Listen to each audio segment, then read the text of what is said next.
تحت إشراف الجامعة الملكية المغربية لرياضات كيك بوكسين ماي تاي، الصالات والرياضات المماثلة، وبالتعاون مع جهة قلميم وادنون،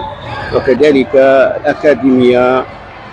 للتكوين، تنظم عصبة جهة قلميم وادنون البطولة الجهوية لرياضة المواي تاي الخاصة بفئتي الشبان الفتيان والشبان، وكذلك الفئة من 17 إلى 23 سنة، حيث أن هذه التظاهرات تعد كمحطة استباقية بالنسبة للمشاركين والجمعيات المشاركة ضمنها، ذلك قصد المشاركة في البطولة الوطنية التي ستنظمها الجامعة الملكية المغربية بمدينة الجديدة خلال أيام 13 14 15 و 16 الشهر القادم، أي شهر يونيو. الحمد لله وفقنا الله سبحانه وتعالى في أجل إنجاح هذا الحدث الرياضي، ألا وهو البطولة الجهوية للمواي تاي لفئة من 12 سنة إلى أقل من 23 سنة، اللي كان تحت إشراف الجامعة الملكية المغربية لرياضات الكيك بوكسينغ المواي تاي والصالات والرياضات المماثلة، وبالتنسيق مع السلطات المحلية والأكاديمية الجهوية للتعليم الأولي والرياضة. ومن هذا المنبر كنشكر كل من ساهم في إنجاح هذا الحدث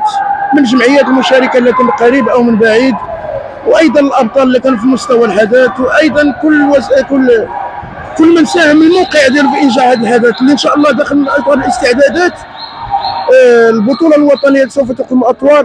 اطوارها بمدينه الجديده الاسبوع الثاني من الشهر المقبل. ان شاء الله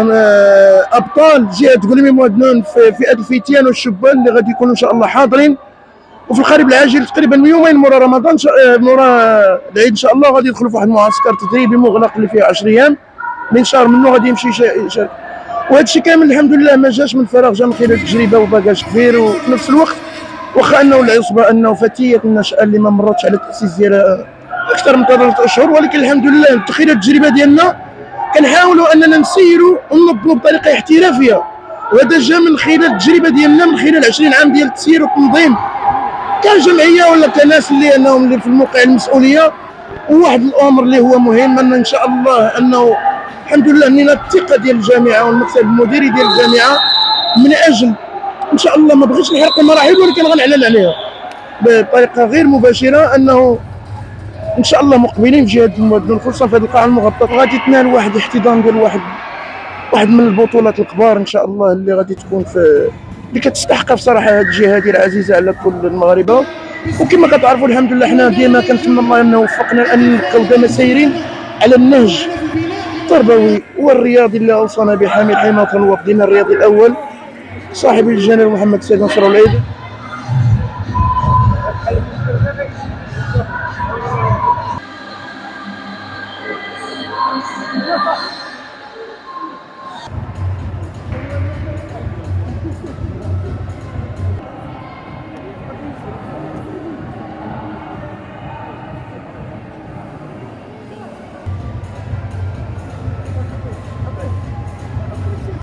الابطال